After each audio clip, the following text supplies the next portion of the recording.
So welcome back student to my channel never stop learning. तो बहुत दिनों बाद आज हम लोग मिलने वाले हैं और अभी जो हम लोग स्टार्ट करने वाले हैं वापस से मैथ्स वापस से स्टार्ट होने वाला है क्लास 10 के लिए। तो जो नया चैप्टर जो मैं आपको पढ़ाने वाला हूँ इस वीडियो में, वो जो चैप्टर है वो है क्वाड्रेटिक इक्वेशन। ठीक है, तो आज हम लोग क्वाड्रेटिक इक्वेशन शुरू करने से पहले थोड़ा क्वाड्रेटिक इक्वेशन होता क्या है, उसके कुछ बेसिक्स जो रूल होते हैं, स्टैंडर्ड फॉर्म जो होते हैं, उन सब चीज़ों के बारे में हम लोग क्या करेंगे अभी एक एक करके बारी बारी से उसको पढ़ेंगे। तो without wasting our time let's come to the topic. तो और जो भी लोग चैनल पे बहुत दिनों से आप लोगों ने चैनल नहीं देखा होगा तो प्लीज़ चैनल को वापस से एक बार देखें, और जहाँ जहाँ आपको कोई डाउट्स आता है, जैसे कोऑर्डिनेट ज्योमेट्री मैंने पढ़ाया है, एपी पढ़ाया है, ट्रिग्नोमेट्री पढ़ाया है, तो धीरे धीरे उसको अपग्रेड मैं करने की कोशिश कर रहा हूँ। ठीक है, तो आइए और अब वापस से मैं स्टार्ट करता हूँ क्वाड्रेटिक इक्वेशन। तो लेट्स स्टार्ट क्वाड्रेटिक इक्वेशन। तो देखिए सबसे पहले क्वाड्रेटिक इक्वेशन होता क्या है। तो क्वाड्रेटिक इक्वेशन जो है ना basically is a type of polynomial. क्या है क्वाड्रेटिक इक्वेशन जो है वो क्या है, एक पॉलिनोमियल का टाइप है। आपने पॉलिनोमियल पढ़ा होगा, उसमें आपने सबसे पहले पढ़ा होगा लीनियर, ठीक है, फिर आपने पढ़ा होगा क्वाड्रेटिक, फिर आपने पढ़ा होगा क्यूबिक, फिर आपने पढ़ा होगा बाई क्वाड्रेटिक, या फिर आप उसको बोल सकते हो कि मतलब फिर वो बाई क्वाड्रेटिक हो जाता है। कहने का मतलब क्या है, लीनियर मतलब क्या होता है, लीनियर का मतलब सिंपल सा है जिसकी डिग्री 1 होती है। क्या होती है, जिसकी डिग्री 1 होती है। सिमिलरली क्वाड्रेटिक का मतलब क्या होता है, जिसकी डिग्री कितनी होती है, 2 होती है। उसके बाद फिर क्या आ जाता है, क्यूबिक। तो ये सारे जो है वो पार्ट्स ऑफ क्या है, पॉलिनोमियल है। तो ये on the basis of degree के आधार पर इसको हम लोग क्या करते हैं, डिवाइड करते हैं या फिर डिफरेंशिएट करते हैं। ठीक है, तो स्टैंडर्ड फॉर्म जो होता है क्वाड्रेटिक इक्वेशन का वो क्या होता है, ax² plus bx plus c equals to 0। जहां पे क्या होगा, जो a की जो वैल्यू है, ठीक है, जो a का वैल्यू है ना वो कभी भी क्या नहीं होगा, 0 नहीं होगा। मतलब आप ऐसे समझ लो कि ये एक स्टैंडर्ड फॉर्म है और इस केस में a is not equal to 0। क्यों, क्योंकि अगर a इक्वल टू 0 हो गया तो फिर ये x² का टर्म क्या हो जाएगा, कैंसिल आउट हो जाएगा, और x² का अगर टर्म कैंसिल आउट हो जाएगा तो ये क्या बच जाएगा, सिर्फ bx प्लस c, जो कि किस फॉर्म में आ जाएगा, लीनियर फॉर्म में आ जाएगा। तो अगर ये लीनियर हो गया तब तो फिर ये क्वाड्रेटिक रहा ही नहीं। ठीक है, तो सबसे पहला चीज ये क्वाड्रेटिक इक्वेशन का क्या हो गया, स्टैंडर्ड फॉर्म हो गया। क्या हो गया, स्टैंडर्ड फॉर्म। अब आइए इसके बारे में थोड़ा जानते हैं। आप a को यहाँ पे क्या बोलोगे, a क्या है यहाँ पे, तो कोफिशिएंट ऑफ x² है। क्या है, coefficient of x²। Similarly b यहाँ पे क्या है, तो कोफिशिएंट ऑफ x है, और c क्या है यहाँ पे, तो c it is a constant term. तो क्या लिख लेंगे, it is a constant term. ठीक है, तो बेसिकली आपके पास ये आ गया abc का मतलब a जो था वो कोफिशिएंट ऑफ x² था, b जो था वो कोफिशिएंट ऑफ x था, और c जो है वो क्या है, कांस्टेंट टर्म है। ठीक है, अब किसी भी क्वाड्रेटिक इक्वेशन का एट मोस्ट 2 रूट हो सकता है। रूट कहने का मतलब क्या है, x के 2 वैल्यूज हो सकते हैं। ठीक है, अब ये 2 ही वैल्यू क्यों होगा, तो ये वैल्यू जो है ना वो पावर पे डिपेंड करता है। किस पे डिपेंड करता है, डिग्री पे डिपेंड करता है। तो अगर आप इस इक्वेशन का हाईएस्ट डिग्री देखो तो कितना है, 2 है। तो उस हिसाब से इस इक्वेशन की डिग्री कितनी हो गई, 2 हो गई। तो कितने वैल्यूज होंगे x के, 2। तो मान लेते हैं एक वैल्यू जो होगा वो अल्फा होगा, तो दूसरा रूट क्या होगा, बीटा होगा। वैल्यूज या फिर रूट्स आप इसको बोल सकते हो। तो इस क्वाड्रेटिक इक्वेशन के केस में जो रूट्स होते हैं वो कितने होते हैं, 2 रूट्स होते हैं, अल्फा एंड बीटा। अब हम लोग इसको फाइंड आउट कैसे करते हैं, तो बहुत सारा प्रोसेस है। तो एक प्रोसेस जिसमें क्या है, फैक्टराइजेशन। क्या है, फैक्टराइजेशन, है ना। आपने 9th क्लास में मिड टर्म ब्रेक पढ़ा होगा, मिडिल टर्म फैक्टराइजेशन पढ़ा होगा। तो उसका यूज करके हम लोग क्या करते हैं, यहाँ पे क्वाड्रेटिक इक्वेशन के रूट को फाइंड आउट करते हैं। ठीक है, तो ये अल्फा बीटा क्या कहलाएगा, रूट्स ऑफ क्वाड्रेटिक इक्वेशन कहलाएगा। ठीक है, अब आइए हम लोग इसके बाद नेक्स्ट जो है, इसी में मैं बहुत ज्यादा इसमें डीप में नहीं जाना चाहूंगा क्योंकि ये बहुत ही इजी चैप्टर है, तो आप इसमें बहुत ज्यादा टाइम मत दीजिए। ठीक है, तो जो बेसिक्स है और जो कॉन्सेप्ट वाला चीज है वो मैं आपको बताते चल रहा हूँ। तो अल्फा बीटा क्या होगा, इसका रूट्स हो जाएगा। ठीक है, तो किसी भी क्वाड्रेटिक इक्वेशन के कितने रूट्स पॉसिबल है, 2 रूट्स पॉसिबल है। अब आते हैं डिस्क्रिमिनांट। अच्छा, ये डिस्क्रिमिनांट क्या होता है, तो देखिए डिस्क्रिमिनांट का जो फॉर्मूला होता है ना वो हो जाता है आपका b² माइनस 4ac। क्या होता है, b² माइनस 4ac, और उसको डिनोट किससे करते हैं, कैपिटल D से करते हैं। किससे करते हैं, कैपिटल D से। ठीक है, तो फाइनली इसका फॉर्मूला आपको पता चल गया, क्या है, d is equals to b² minus 4ac। अब इस पे क्या होता है ना, रूट डिपेंड करता है। ठीक है, मतलब इस पे क्या है, ये कंडीशन है। ठीक है, इसके आधार पे हम लोग बता सकते हैं कि जो रूट निकलेगा आपका, ये अल्फा और बीटा जो होगा वो कैसा होगा। तो सपोज, अच्छा यहाँ पे ए बी सी तो आपको क्लियर समझ में आ रहा होगा, बी यहाँ पे इसको बोला गया है, ठीक है। जो सी है वो आपका ये वाला सी है, और जो ए है जो आपका ये वाला है, ठीक है।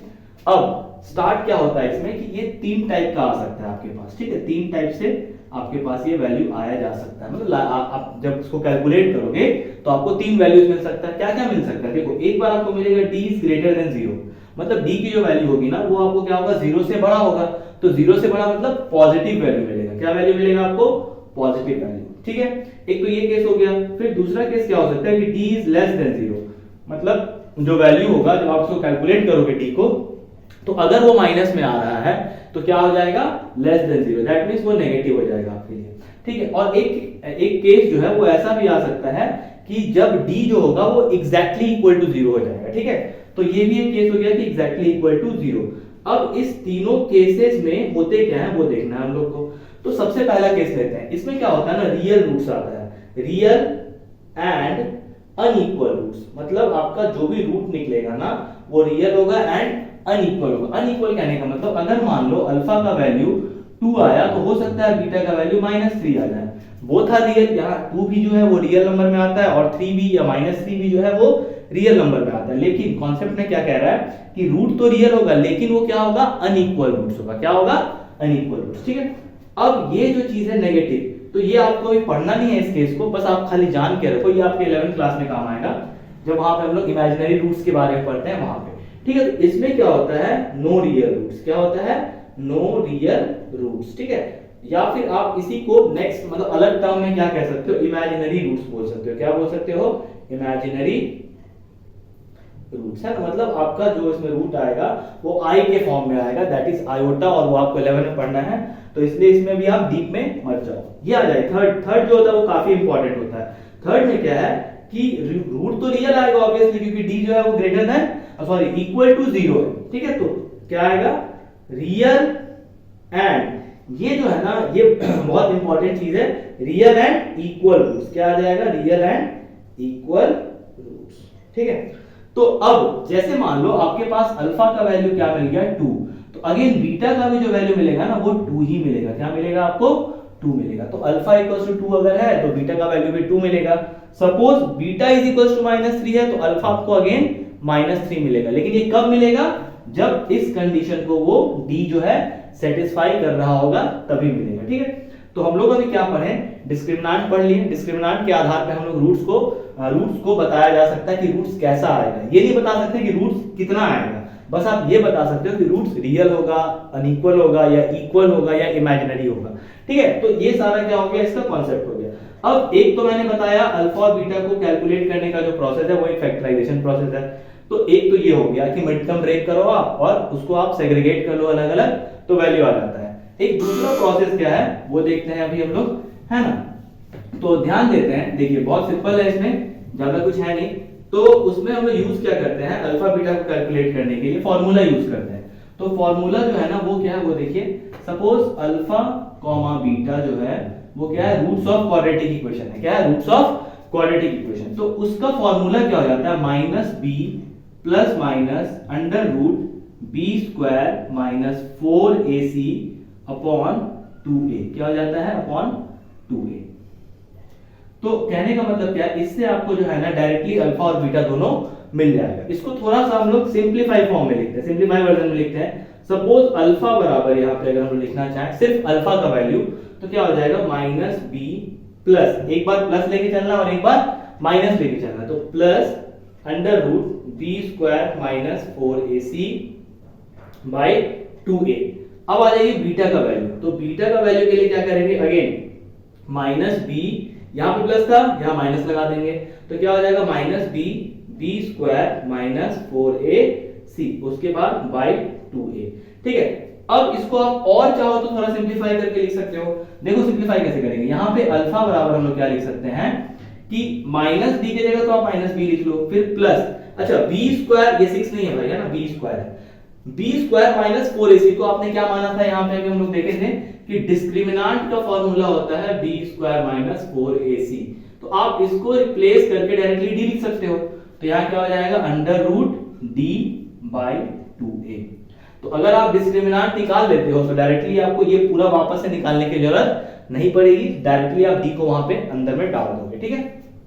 सिमिलरली बीटा का भी आप ऐसे लिख सकते हो minus b minus under root d by 2a। अब देखिए प्रॉब्लम कहां पे आता है ना, यहाँ पे ये जो बेसिक प्रॉब्लम जो ऑब्जर्व किया गया है बच्चों में वो क्या आता है, जैसे मान लो यहाँ पे रूट 12 आया, ठीक है, या फिर मान लीजिए रूट 27 आया, या फिर मान लीजिए रूट 52 आ रहा है, या कुछ और इस टाइप से क्वेश्चंस में अगर रूट आते हैं तो फिर क्या करना चाहिए। तो देखो इस सब रूट को पहले मैं इसको रब कर दे रहा हूं, आप इसको जल्दी से नोट डाउन कर लीजिए और उसके बाद इसको हम लोग समझते हैं। ये काफी ज्यादा इंपॉर्टेंट है, जो बच्चे को रूट्स में थोड़ा प्रॉब्लम आता है कि ये जो रूट्स होते हैं ना अनइवन रूट्स, उसको कैसे निकालेंगे। तो देखते हैं, देखिए सपोज रूट 12 है तो पहले आप इसको ब्रेक करो, 2 2 जा 4 3 जा 12। अब इनका तो मैंने पेयर बन इस, अब देखो यहाँ पे 2 का पेयर बन रहा है तो 2 आप बाहर निकाल दो और रूट के अंदर क्या बच जाएगा, सिर्फ 3। तो आप 12 अंडर रूट को क्या लिख सकते हो, 2 रूट 3 लिख सकते हो। सिमिलरली आप 27 को लिखना चाहो तो क्या, 3 इंटू 3 इंटू 3, अगेन 3 3 का एक पेयर बन रहा है तो एक तो चला जाएगा बाहर, लेकिन एक अंदर में बच जा रहा है तो क्या हो जाएगा, 3 रूट 3। 52 को कैसे लिखेंगे, देखिए 2 इंटू 2 4 इंटू 13, क्या हो जाएगा 2 इंटू 2 इंटू 13। तो 2 2 जा 4 4 13 जा 52। तो यहाँ पे क्या आ जाएगा, 2 अगेन इसका पेयर बना तो 2 चला जाएगा बाहर, अंडर रूट 13। कहने का मतलब अगर मान लो रूट 32 है, क्योंकि these are not perfect squares है ना, ये परफेक्ट स्क्वायर नहीं है, ठीक है। तो इसको अगर हम लोग को लिखना होगा तो कैसे लिखना होगा, इसका पहले हम लोग प्राइम फैक्टर्स निकाल लेंगे। जैसे देखो आप यहाँ पे सारे प्राइम फैक्टर्स ही हैं, ये भी प्राइम नंबर है, ये भी प्राइम नंबर है, ये भी प्राइम नंबर है, यहाँ पे भी अगर देखो तो सब प्राइम नंबर है, यहाँ पे भी सब देखो तो प्राइम नंबर है। अब प्राइम नंबर क्या होता है ये अगर नहीं पता तो बहुत मुश्किल है भाई। क्या होता है prime number, the number which is divisible by number itself और 1। जो नंबर खुद से और 1 से डिवाइड हो जाता है उसको हम लोग कौन सा नंबर बोलते हैं, प्राइम नंबर, हिंदी में अभाज्य संख्या बोलते हैं, ठीक है। आइए 32 को हम लोग क्या लिख सकते हैं, देखिए 2 इंटू 2 2 जा 4 2 जा 8 2 जा 16 2 जा 32, 2 दूनी 4 दूनी 8 2 16 दूनी 32। तो इसका एक पेयर बना, इसका एक पेयर बना, तो 2 को बाहर निकाला मैंने यहां से, इससे एक 2 को बाहर निकाला और एक रूट 2 अंदर में रह गया। तो 2 2 जा 4 into root 2, that means 4 root 2, ठीक है। तो ये हो जाएगा 4। अब इसको पढ़ेंगे कैसे, मान लो मैं तुमको डायरेक्ट दे देता हूं 3 रूट 2, तो इसको क्या लिखोगे, 3 3 जा 9 2 जा 18, मतलब ये रूट 18 को ऐसे लिखा गया है। मान लो आपको दिया गया 5 रूट 3, तो क्या हो जाएगा इसका मतलब 5 5 का 25 3 जा 75। मान लो आपको दिया गया 6 रूट 2, इसका मतलब 6 6 जा 36 इंटू 2, दैट इज 72 रूट। मान लो आपको दिया गया 4 रूट 3, 4 4 जा 16 इंटू रूट 3, दैट मींस कितना 48 का रूट। तो ये जो रूट वाला प्रॉब्लम है ना, यहाँ पे बहुत ज्यादा ऑकर होता है ये चीज, ठीक है, और बहुत बार स्टूडेंट गलती करते हैं, ठीक है। तो एक तो ये आपका कॉमन एरर है जिसको आपको करेक्ट करना है। ये रूट्स निकालने का जो प्रोसेस है उसको बिल्कुल आना चाहिए। प्राइम फैक्टर निकालिए, पेयर बनाइए, पेयर से उसको बाहर करिए और जो आ रहा उसको आप एज इट इज लिख दीजिए, ठीक है। तो ये कॉमन चीज है और ये इससे बोर्ड से क्वेश्चन आता है, ठीक है। तो इस पे बिल्कुल ध्यान दीजिए आप, ठीक ना। अब आते हैं इसमें एक जो होता है कॉमन लेकर के कैंसिल आउट करने वाला, बहुत कॉमन एरर है, इस पे भी थोड़ा ध्यान देते हैं। सपोज मान लेते हैं कि अल्फा का जो वैल्यू आ रहा है, मान लेते हैं यहाँ पे आपका आ रहा है कितना, माइनस ऑफ -2, ठीक है, और प्लस यहाँ पे आ रहा है आपका कितना, सपोज कितना मान लें, 32 मान लेते हैं, ठीक है, 32 मान लेते हैं। और नीचे में जो वैल्यू है वो आ गया 2 इंटू 2, मान लेते हैं ए का वैल्यू, सॉरी चलो 3 ले लेते हैं, ए का वैल्यू मान लेते हैं 3 है, सपोज 3 है। तो अब प्रॉब्लम क्या आता है, माइनस माइनस प्लस, यहाँ पे 2 लिख दिया हम लोगों ने, यहाँ पे अंदर रूट 32 है और यहाँ पे हो गया 4। बहुत बच्चे जो करते हैं ना, बेसिक एरर जो आता है वो ये कि 2 2 जा 4, ये कभी भी दुनिया में पॉसिबल नहीं हो सका है, तो ये तो मैथ का ऑपरेशन हो जाएगा भाई, ठीक है। तो 2 1 जा 2 2 2 जा 4 ऐसा करना बिल्कुल भी उचित नहीं है, ठीक है। तो ये एकदम रॉन्ग प्रोसेस है, इस पे आप जाओगे तो मतलब गलती होगा ही। तो अब करना क्या है भाई, फाइनली जब ये नहीं करना है तो सबसे पहले तो आप इसको माइनस माइनस प्लस कर लिए, ठीक है। इसको पहले ब्रेक करिए, कैसे ब्रेक करेंगे, सेम प्रोसेस जो मैंने बताया है। तो इसको अगर आप ब्रेक करोगे तो क्या हो जाएगा, 4 रूट 2 हो जाएगा, क्या हो जाएगा 4 रूट 2 बाई 4। अब देखो भाई यहाँ भी 4 है, यहाँ भी 4 है, काट देते हैं, हो जाएगा। नहीं भाई नहीं काटना है, ठीक है। अगर ऐसे भी काटेंगे तो भी क्या है, ये गलत है, मतलब इसको भी हम लोग ऐसे सॉल्व नहीं करेंगे। तो अब कैसे करेंगे, तो देखते हैं, माइनस माइनस ये ठीक था, इसको हम लोग लिखे थे 4 रूट 2, ये भी ठीक था, यहाँ पे 4 था, ये भी ठीक था। अब पहले कॉमन करना है। कॉमन मतलब इस दोनों में कोई चीज अगर कॉमन दिख रहा है आपको तो कॉमन करिए। तो देखिए 2 और 4, 2 के टेबल में 4 आता है, बिल्कुल आता है, तो 2 बाहर निकाले, यहाँ हो गया 1, फिर यहाँ हो गया 2√2 और यहाँ नीचे में कितना है 4। अगर आप ध्यान से देखें तो 2 मैंने बाहर निकाला है क्योंकि यहाँ पे 2 ऑलरेडी था, तो यहाँ 1 बच गया और यहाँ पे क्या हो गया प्लस 2 2 जा 4 होता है, 2 हो गया। अब 2 1 जा 2, 2 2 जा 4। So this is the proper method, है ना। तो ये जो आपका आया फाइनल आंसर, दैट मींस कितना 1 प्लस 2√2/2, ये अल्फा की वैल्यू हो गई है। तो आप जो है वो जो मैंने 2 मेथड्स बताया है उसको बिल्कुल अवॉइड करिए, इस तरीके से बनाइएगा तो आपको प्रॉपर रूट और रूट का आंसर मिलेगा आपको, ठीक है।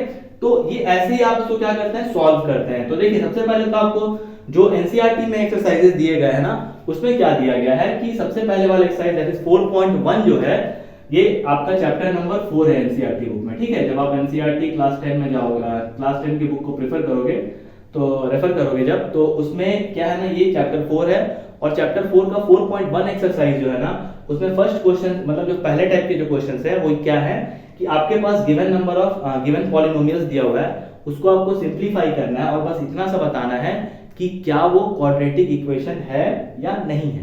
तो देखो सबसे सिंपल चीज है, सबसे पहले तो आप उसको पूरा तरह से सिंपलीफाई कर लोगे, ठीक है। उसके बाद उसमें क्या देखना है आपको कि पावर जो है वो हाईएस्ट 2 होना चाहिए भाई, ठीक है।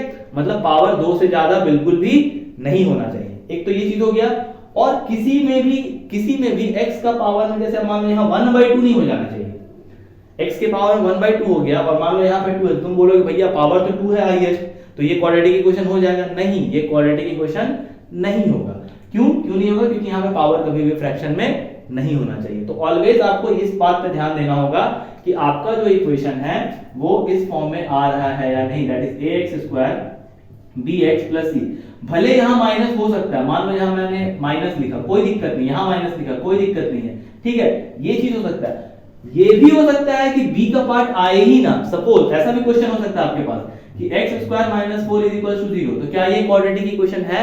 बिल्कुल है। क्यों है? क्योंकि मैंने पहले लाइन में क्या बताया था कि only a is not equal to 0 होना चाहिए। मतलब a जो है वो कभी भी 0 नहीं होना चाहिए। b हो सकता है भाई, क्यों हो सकता है?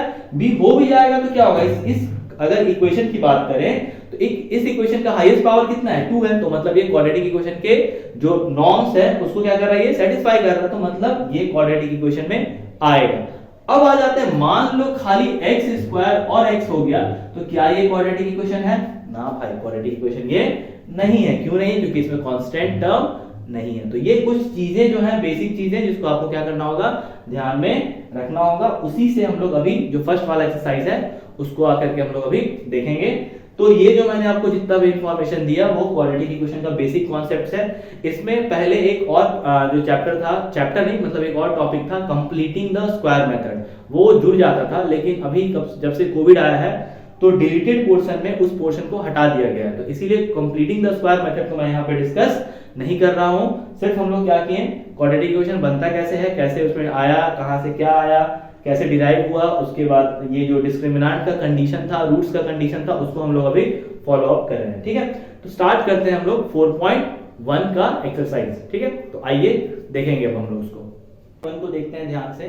तो ये जो 4.1 है, आप अगर एनसीईआरटी बुक को रेफर करें तो पेज नंबर 73 74 में दिया गया है। और स्टार्ट करते हैं फर्स्ट क्वेश्चन से। क्वेश्चन में क्या बोला गया है ना कि ये जो गिवन क्वेश्चंस हैं, मैं सारे क्वेश्चंस नहीं बता रहा हूं, जो थोड़ा टफ है और जो थोड़ा इंपॉर्टेंट है उसको मैं कर रहा हूं। टोटल 8 क्वेश्चन, एक सब पार्ट में 8 क्वेश्चंस दिए हुए हैं। तो सबसे पहले तो हम फर्स्ट क्वेश्चन देखेंगे। क्वेश्चन में बोला क्या गया है कि ये आपके पास गिवन इक्वेशंस दिए हुए हैं, आपको इस गिवन इक्वेशन में चेक करके बताना है कि जो गिवन इक्वेशन है क्या वो क्वाड्रेटिक है या क्वाड्रेटिक नहीं है। तो सबसे पहले तो आप यहाँ पे एक चीज समझ लो कि क्वाड्रेटिक आने के लिए सबसे पहले आपको क्या जानना होगा, स्टैंडर्ड फॉर्म। और स्टैंडर्ड फॉर्म मैंने बताया है क्या होता है स्टैंडर्ड फॉर्म, तो मैं लिख देता हूं ax² + bx + c = 0।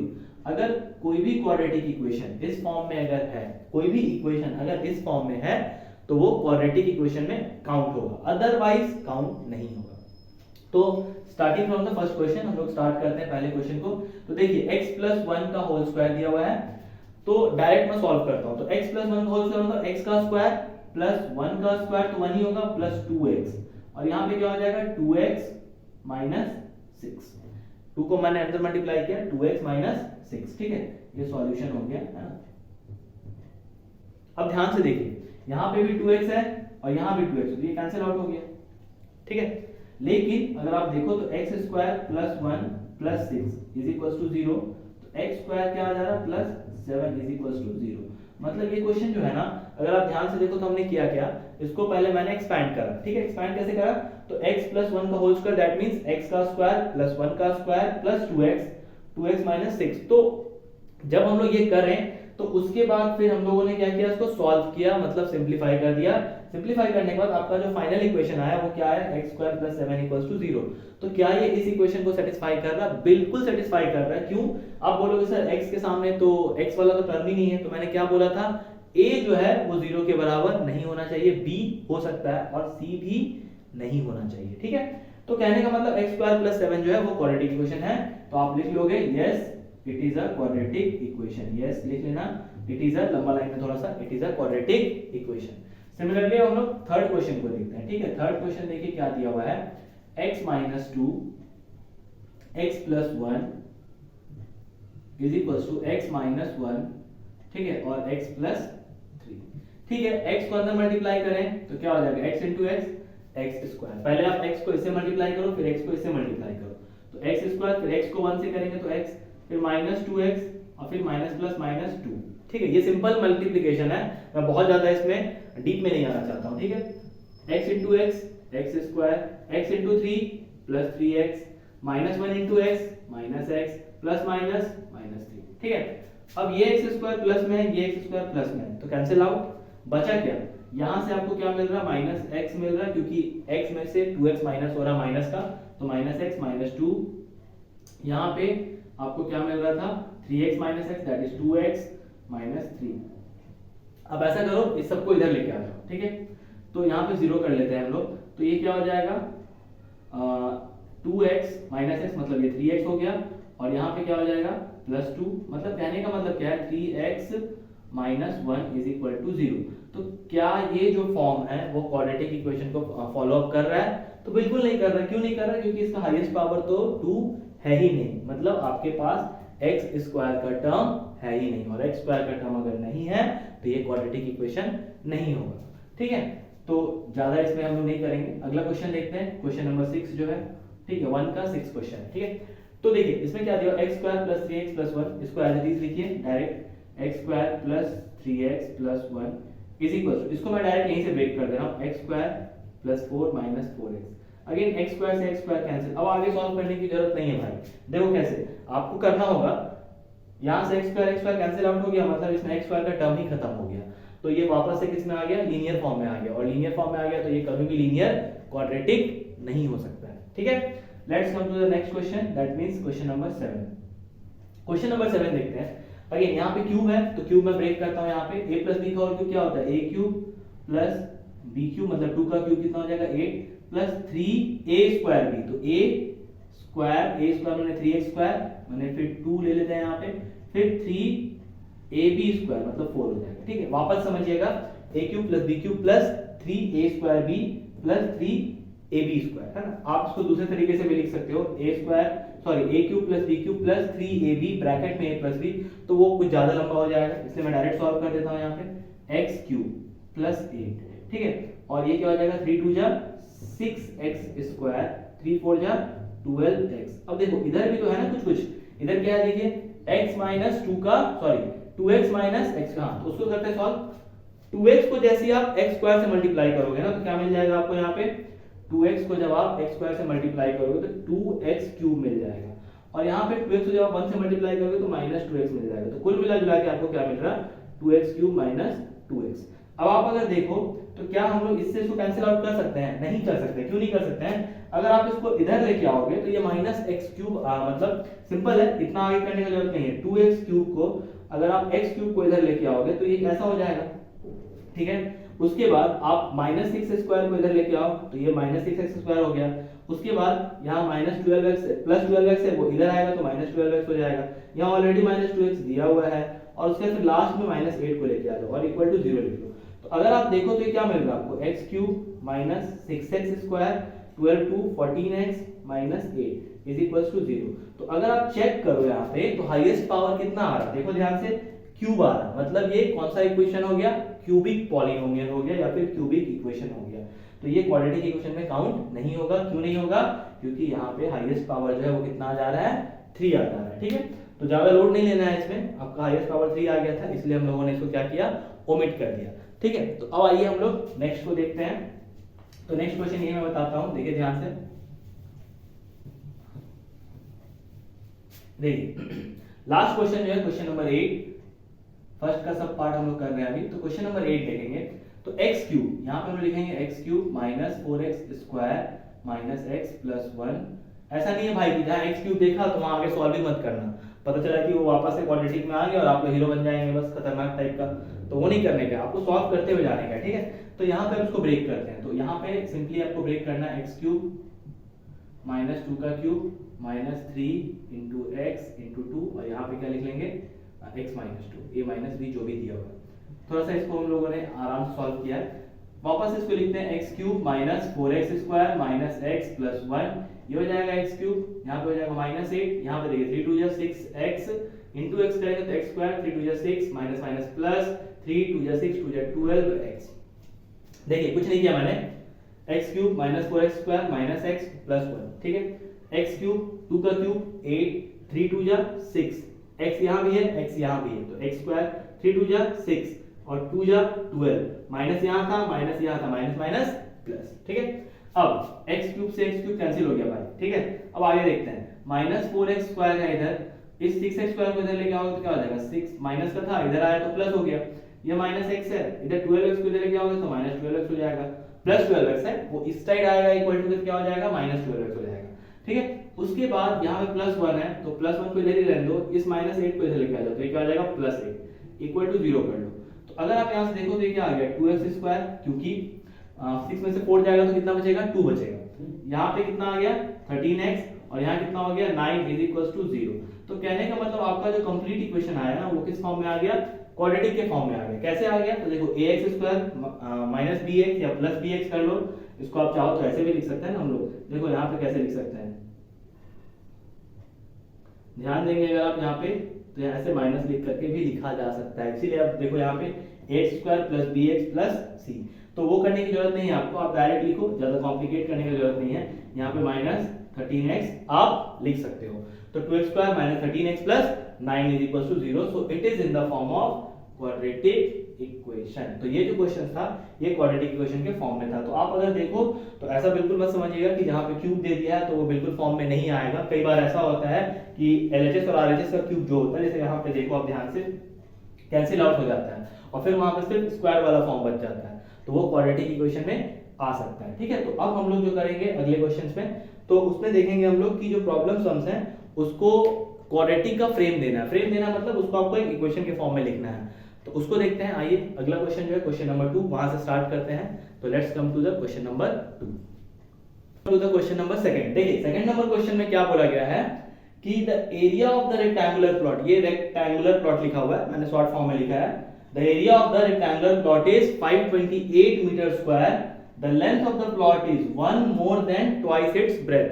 मतलब आपके पास ये गिवन कंडीशन दिया हुआ है ना, और आपको क्या करना है, इसको क्वाड्रेटिक इक्वेशन के फॉर्म में कन्वर्ट करना है। मतलब आपको इससे एक इक्वेशन बनाना है, फिर जो भी आपका इक्वेशन आएगा उसको आप क्या करोगे, सॉल्व करके लेंथ और ब्रेथ की वैल्यू को फाइंड आउट करोगे। तो देखते हैं, पहले वापस एक बार क्वेश्चन पढ़ते हैं। The area of the rectangular plot is 528 metre square. मतलब मैं इसको सॉल्यूशन यहाँ देता हूँ, तो देखो ध्यान से देखने वाली बात यहाँ पे ये है कि आपके पास गिवन में क्या है, एरिया दिया हुआ है, तो यहाँ पे हम लिख लेते हैं a बराबर 528 मीटर स्क्वायर। ठीक है, और क्या बोला गया है, the length of the plot, the length of the plot is 1 more than twice its breadth. तो यहाँ पे आप क्या लिखोगे, let the breadth BREADTH breadth be x।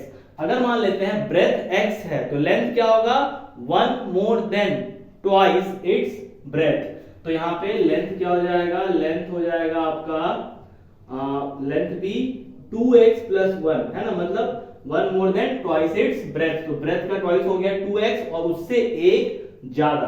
अब आपको पता होना चाहिए कि एरिया ऑफ रेक्टेंगल क्या होता है भाई, एरिया ऑफ रेक्टेंगल जो होता है वो होता है लेंथ इनटू ब्रेथ। तो उस हिसाब से आपका क्या हो जाएगा यहाँ पे 528 is equal to x multiply x पहले मत लिखिए, पहले लेंथ लिख लीजिए। तो लेंथ को क्या लिखेंगे 2x प्लस 1 मल्टीप्लाई x। अब आप इसको सॉल्व कर लीजिए तो x इंटू एक्स करेंगे तो क्या हो जाएगा 2x square, x into x का x इंटू 1 तो क्या हो जाएगा x और ये माइनस में आ जाएगा। अब आपको क्या करना है, इसको मिड टर्म में ब्रेक कर देना है। मिड टर्म ब्रेक बहुत आसान है, क्या करना है आपको 528 को इससे पहले मल्टीप्लाई कर ले, ठीक है। इसे मल्टीप्लाई करेंगे तो कितना हो जाएगा 1056 आ जाएगा। क्या आ जाएगा देखिए, एक मैं करके दिखा दे रहा हूं 1056। तो इसको आप 2 से सॉल्व करें 2528, फिर अगेन 2 से सॉल्व करें 264 है ना, 4 4 8 6 12 तो ठीक है 2 132, फिर उसके बाद कर लीजिए 2 6 6, ठीक है, फिर 2 3 3। अब आपको मिड टर्म ब्रेक में क्या करना होता है कि भैया देखना होता है कि ये जो मिडिल टर्म में लिखा हुआ नंबर है ना, ये आना चाहिए जोड़ने से, और गुना करने से इन दोनों को जो आपने गुना किया ना, मल्टीप्लाई किया, तो ये वाला टर्म आना चाहिए। वापस से सुनिए, मिडिल टर्म में जब आप ब्रेक करते हो तो ऐड करने से आपको ये x आना चाहिए रेस्पेक्टिव साइन के साथ, और उसी टर्म को जब आप मल्टीप्लाई करोगे तो इन दोनों को जो मल्टीप्लाई किया आपने वो वैल्यू मिलना चाहिए। तो देखते करके 2 दूनी 4 दूनी 8 दूनी 16 दूनी 32, तो देखिए यहाँ पे 2x स्क्वायर, उसके बाद यहाँ पे क्या लिख लेंगे हम लोग प्लस 30, ऐसा करते हैं माइनस लिखते हैं यहाँ पे माइनस 32x, क्या लिखेंगे माइनस 32x प्लस 33x, ठीक है। और उसके बाद यहाँ पे क्या आ जाएगा माइनस 5 2 8। अब आप चेक करो यहाँ पे देखेंगे फटाफट इन दोनों में कॉमन क्या आ रहा है, 2x कॉमन आ रहा है एकदम आ रहा है कॉमन, तो यहाँ पे x हो गया, यहाँ पे कितना आ जाएगा 16, बिल्कुल आराम से, ठीक है। फिर यहाँ पे देखिए यहाँ 33 कॉमन निकलेगा, यहाँ पे क्या आ जाएगा x माइनस 16 इक्वल टू 0 लिखना बिल्कुल नहीं भूलेंगे, ठीक है, क्योंकि क्वाड्रेटिक इक्वेशन है भाई। तो 2x और प्लस कितना हो जाएगा 33, और एक वैल्यू क्या हो जाएगा x माइनस 16। ये मिड टर्म ब्रेक 9 में आपने पढ़ा होगा, इसीलिए इसको मैं बहुत ज्यादा डीप में नहीं समझाने वाला हूं। अब आप इक्वल टू 0 ले लो, ठीक। अब इसको आप इक्वल टू 0 पे इक्वेट करो, फिर इसको भी आप इक्वल टू 0 पे इक्वेट करो, तो 2x प्लस 33 इक्वल टू 0, और again x minus 16 equal to 0। तो जब आप देखोगे तो 2x इज इक्वल टू कितना आ जाएगा माइनस 33, तो x इज इक्वल टू कितना आ जाएगा माइनस 33/2, ठीक है। और यहाँ पे अगर आप देखो तो x बराबर 16, तो लेंथ जो होता है वो क्या होता है, लंबाई या चौड़ाई कभी भी माइनस में नहीं होता है, तो इसीलिए आप क्या करोगे, इसको नहीं लेंगे, मतलब ये वैल्यू क्या हो जाएगा नेग्लेक्ट हो जाएगा। तो आप कौन सा वैल्यू लेंगे, ये वाला वैल्यू लेंगे। तो अब अगर ब्रेथ कितना है 16 है, क्योंकि देखिए आप ब्रेथ कितना माने थे x, तो x का वैल्यू अगर 16 है तो लेंथ कितना हो जाएगा 16 2 जा 32 प्लस 1 दैट मींस कितना 33, ठीक है। अब आप दोनों को मल्टीप्लाई करके चेक कर सकते हो, 16 3 जा कितना होता है 16 3 48, 16 3 48 और 52, देखिए 528 आया, बस एरिया आ गया आपका। तो ये जो था ये आपको क्या करना था, क्वेश्चन में आपको बोला नहीं गया है कि आप ये फाइंड आउट करके दिखाओ, लेकिन जब आप इसके एग्जाम में आएगा तो ये 3 मार्क्स का क्वेश्चन आएगा, आपको यहां तक करके दिखाना है, बकायदा आपको लिखना पड़ेगा। So the length of the plot is 16 sorry breadth of the plot is 16 metre and length of the plot is 33 metre. तो ये पूरा क्वेश्चन कंप्लीट तब जाकर के होगा, ठीक है। तो अब जो है हम लोग नेक्स्ट क्वेश्चन को देखेंगे। तो नेक्स्ट क्वेश्चन देखिए क्या, पहले पढ़ लेते हैं। The product of two consecutive positive integer is 306, ठीक है। The product of two consecutive positive integer is 306, we need to find the integer. मतलब आपके पास क्या दिया हुआ है कि कोई भी दो कंसेक्यूटिव इंटीजर है जिसका प्रोडक्ट कितना है 306। देखो भाई कंसेक्यूटिव का मतलब क्या होता है, कंसेक्यूटिव का मतलब होता है लगातार, जैसे एक के बाद क्या आता है 2 आता है, 2 के बाद क्या आता है 3, तो ये क्या हो गया कंसेक्यूटिव नंबर्स हो गया।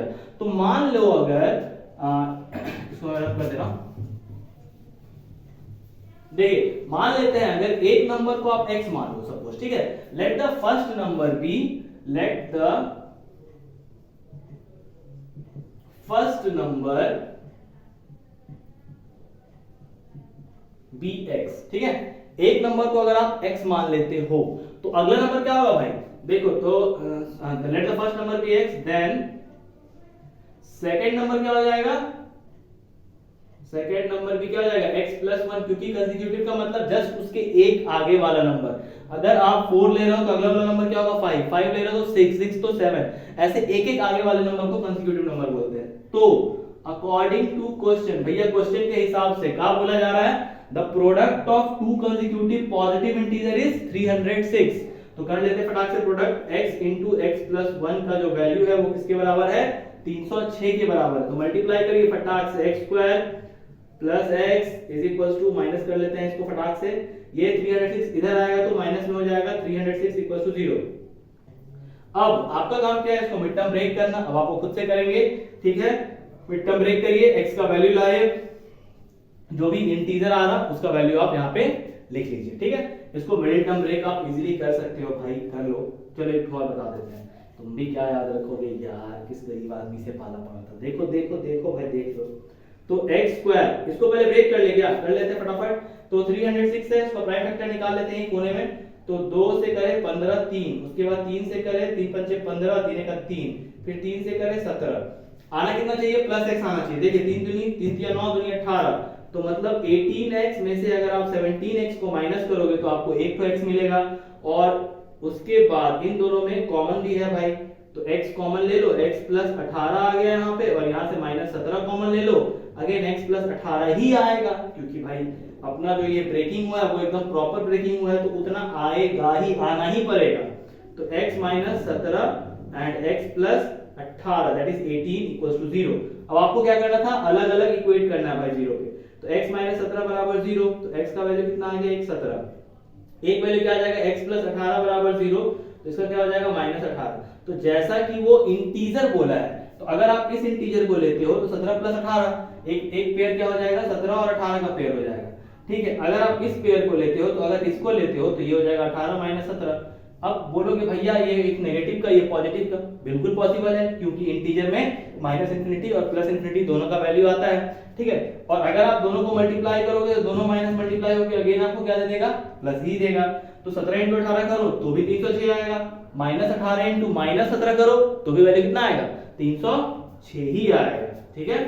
तो ये भी क्वेश्चन आपका क्या हो गया, बन गया। अब इसको भी हम लोग क्या करते हैं, रब कर देते हैं। तो अब आते हैं हम लोग अगले क्वेश्चन की ओर। अगला क्वेश्चन देखिए क्या है, जल्दी से देखते हैं, आइए। देखो भाई, देखिए, रोहन्स मदर, रोहन जी की mummy ji, is 26 years older than him, मतलब मम्मी का जो एज है बेटे के से 26 साल ज्यादा है। तो लिख लेते हैं, let the present age of Rohan, let the present age of Rohan be x। क्या मान लेते हैं, रोहन का जो एज है उसको कितना माना गया, x। Then mummy's age, mummy वाला मम्मी नहीं भाई, नॉर्मल माँ वाला mummy, mummy's age MUMMY, mummy's age कितना हो जाएगा, x प्लस 26, ठीक है। रोहन का एज अगर x है आज के डेट में, तो उसकी मम्मी का एज कितना होगा, x प्लस 26 होगा, ठीक है। कितना भी उसका एज हो, उससे 26 साल ज्यादा। आगे बढ़ने से पहले क्वेश्चन देखिए क्या बोला जा रहा है, हाँ, older than him, the product of their edges 3 years from now, मतलब अभी से 3 साल बाद, विल बी 360। तो भैया पहले तो आफ्टर 3 इयर्स, आफ्टर 3 इयर्स आप ऐसे लिख सकते हो, 3 इयर्स फ्रॉम नाउ, जो अंग्रेजी आपको आसान लगे वो अंग्रेजी आप लिखिए। तो आफ्टर 3 इयर्स, ठीक है। आफ्टर 3 इयर्स क्या होने वाला है भाई, रोहन भाई साहब 3 साल बड़े हो जाएंगे, तो ये हो गया x प्लस 3, क्या, रोहन का एज, रोहन एज। फिर मम्मी का भी क्या हो जाएगा, 3 साल बढ़ जाएगा ना जी। मान लीजिए मम्मी उसकी x प्लस 26 है, तो और 3 साल ऐड हो जाएगी, तो मम्मीज एज, तो मम्मीज का एज कितना हो जाएगा, x प्लस 26 प्लस 3। तो अब आइए देखिए, समझिए ध्यान से, 3 साल पहले रोहन का एज अगर x था, तो 3 साल बाद कितना हो जाएगा, x प्लस 3। मम्मी का एज अगर x प्लस 26 था, तो अगेन इसमें भी क्या होगा, प्लस 3 का एडिशन हो जाएगा। तो कहने का मतलब मम्मी का एज हो जाएगा x प्लस 29। अब इन दोनों के एज का जो प्रोडक्ट है ना, वो कितना दिया हुआ है, 360 दिया हुआ है। तो according to question, x plus 29 into x plus 3 is equal to 360। Multiply कर लेते हैं, x स्क्वायर 3x, ठीक है, 29x, 29 3 जा 87 इज इक्वल टू 360, ठीक है। अब आप इसको सॉल्व कर लीजिए भाई अपने हिसाब से, वो आप कर लेंगे। x स्क्वायर मैं बना देता हूं, फिर भी x square 3x plus 29x कितना जाएगा, 32x। अब इसको आप इधर ले जाओ, 10 में 7 गया 3, और ये बच गया 15, 15 में से 8 गया 7, भाई देख लो, थोड़ा प्लस माइनस हो सकता है, हेरा फेरी हो गया हो, लेकिन नहीं होना चाहिए। 7 3 10 12 सही लग रहा मेरे को। 3 9 27, 3 1 3 और उसके बाद फिर 13 17 91, ठीक है, हो जाएगा, आ जाएगा ये आंसर। आप इसको मिड टर्म ब्रेक कर लो, आ जाएगा आंसर, ठीक है। तो कुल मिला जुला के ये 3 क्वेश्चन हम लोगों ने किया है। अभी एक और क्वेश्चन है, उसको करते हैं और इस हिसाब से फिर ये आपका एक्सरसाइज जो होगा वो खत्म हो जाएगा, ठीक है। तो आइए हम लोग लास्ट क्वेश्चन की ओर चलते हैं। इस क्वेश्चन को अच्छे से करिएगा, ये एग्जामिनेशन पॉइंट से वीवीआई है, VVI to the power infinity मान लीजिए इसको। ये एक एज वाला जो क्वेश्चन है वो एग्जाम में आता है, जरूर आता है, ठीक है। अगर आप बोर्ड के क्वेश्चन को देखेंगे तो भाई रोहन जी फेवरेट है उस बोर्ड में, ठीक है। तो इसीलिए इस क्वेश्चन को आप अच्छे से करिए, ये बहुत ही इजी क्वेश्चन है, लेकिन आपको समझना पड़ेगा, बनाना पड़ेगा, ठीक है। तो अब हम लोग नेक्स्ट क्वेश्चन की ओर चलते हैं फटाक से। तो आइए देखते हैं हम लोग क्वेश्चन नंबर 4। तो जो लास्ट क्वेश्चन है इस एक्सरसाइज का 4.1 का, उसको देखते हैं। तो अ train travels a distance of 480 kilometre at a uniform speed, ठीक है। मतलब एक ट्रेन है जो यूनिफॉर्मली डिस्टेंस को कवर कर रहा है, 480 किलोमीटर का डिस्टेंस है और यूनिफॉर्म स्पीड में जा रहा है। यूनिफॉर्म स्पीड मतलब इक्वल टाइम इंटरवल में इक्वल डिस्टेंस को वो कवर कर रहा होगा, ठीक है। If the speed had been 8 kilometre hour less than it would have taken 3 hours more to cover the same distance, ठीक है। अगर मान लीजिए स्पीड के वैल्यू को 8 किलोमीटर पर आवर से घटा दिया जाता, वो जिस स्पीड से चल रहा था उस स्पीड से 8, अगर मान लो यहाँ पे जब 480 किलोमीटर का डिस्टेंस कवर कर रहा, सपोज 100 किलोमीटर के स्पीड से चल रहा हो, ठीक है। अगर मान लो उसमें से 8 किलोमीटर घटा दिया, मतलब 92 किलोमीटर के स्पीड से अगर वो चल रहा होता तो वो 3 घंटे ज्यादा समय लेता, ठीक है। कितना घंटा ज्यादा समय लेता? 3 घंटे ज्यादा समय लेता। तो आपको क्या करना है, we need to find the speed of the train. तो सबसे पहले तो आपको इक्वेशन बनाना है, ठीक है। तो पहले तो गिवन चीजें लिख लेते हैं हम लोग। नहीं, सबसे पहले स्पीड आपको कहीं दिख नहीं रहा है इसमें, खाली एक तो ये दिया हुआ कि 8 किलोमीटर लेस, ठीक है। तो सबसे पहले लिखते हैं let the speed of the train, let the speed of the train be कितना होना चाहिए, x किलोमीटर मान लेते हैं, x kilometre per hour. Let the speed of the train be x kilometre per hour, ठीक है। उसके बाद डिस्टेंस कितना दिया हुआ देख लीजिए भाई।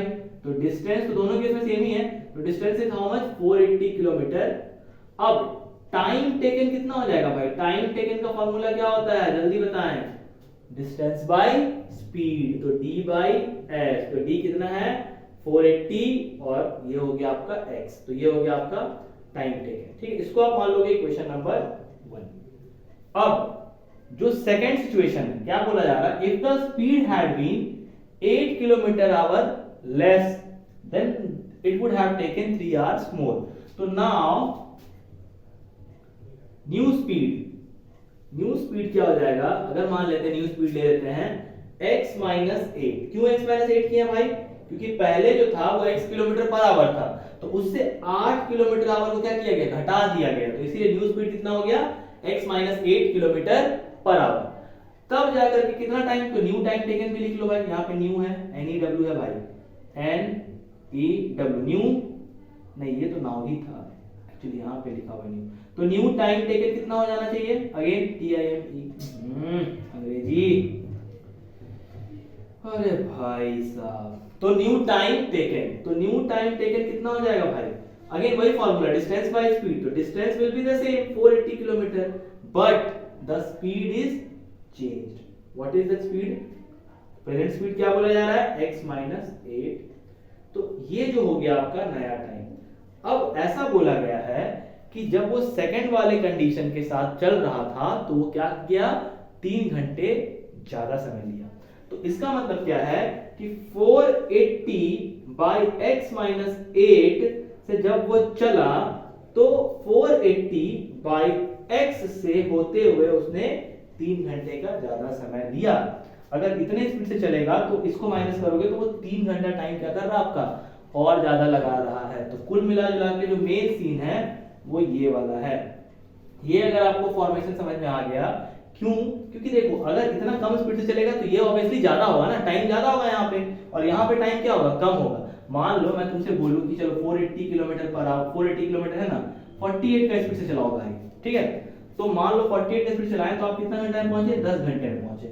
और इससे अगर हम बोले कि भाई तुम क्या करो कि 40 का स्पीड से गाड़ी चलाओ, क्योंकि 48 से चला रहे थे अभी, अब 8 कम, तो अगर आप 40 की स्पीड से चलाओगे तो कितना घंटा लगेगा, आपको 12 घंटे लगेंगे। तो 12 ग्रेटर वैल्यू है और 10 क्या है, छोटा वैल्यू है। तो 12 माइनस 10 मतलब आपको 2 घंटा क्या लग रहा है भाई, एक्स्ट्रा लग रहा है। वही सीन यहाँ पे करना है।